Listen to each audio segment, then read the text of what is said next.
Bonjour à tous. Dans cette vidéo, je vais vous montrer comment est configuré mon environnement de travail afin de développer avec Dart et Flutter. Étant donné que j'aime bien tout essayer, mon environnement me permet de switcher d'une version à l'autre de Flutter facilement. C'est parti! La première chose dont on a besoin, c'est de Dart. J'utilise toujours la version stable. Dans le cas où Dart n'est pas installé sur votre machine, rien n'est plus simple. Direction dart.dev, puis get Dart. Ensuite, sélectionnez la plateforme de votre choix, puis suivez les instructions. Maintenant que l'installation est terminée, et afin de ne pas installer Flutter moi-même, j'utilise FVM, qui permet de configurer une version de Flutter par projet. Vous allez voir, c'est plutôt simple. Du coup, comme vous l'aurez compris, on ne va pas tout à fait suivre l'installation normale de Flutter. Pour installer FVM, rien de plus simple. Pub global activate FVM.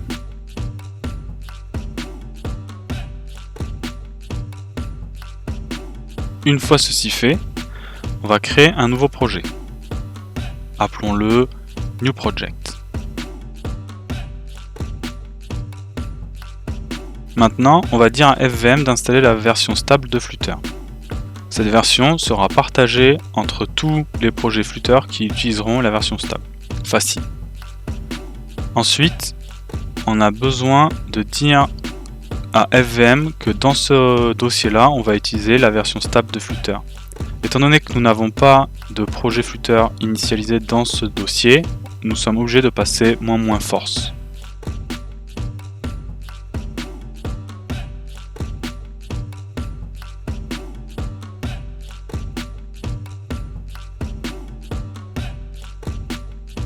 Maintenant, installons les dernières dépendances avec Flutter Doctor.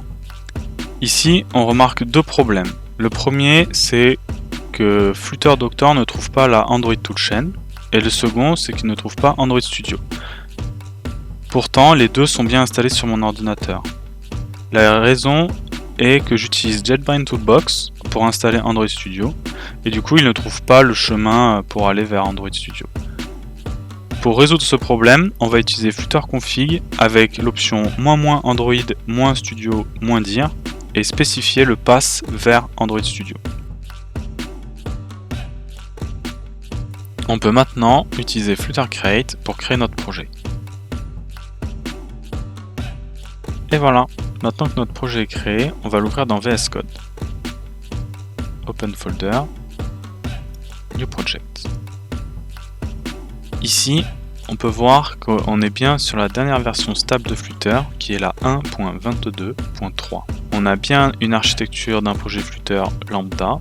Le seul ajout est le .fvm, qui est généré par FVM. À l'intérieur, nous avons un dossier et un fichier JSON. Le fichier JSON permet de spécifier quelle version de Flutter SDK nous voulons utiliser pour ce projet. Et le Flutter_SDK est un lien symbolique vers le SDK Flutter stable, qui est donc partagé par tous nos projets qui ont besoin d'utiliser la version stable. Maintenant, on peut lancer notre application avec F5.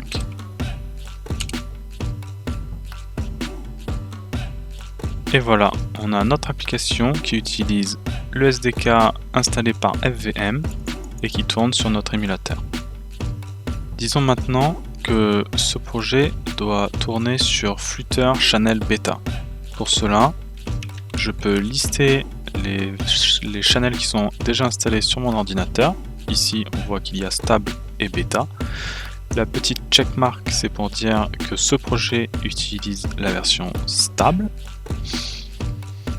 Et donc pour changer, rien de plus simple, Flutter Use Beta. Maintenant, rechargeons VS Code.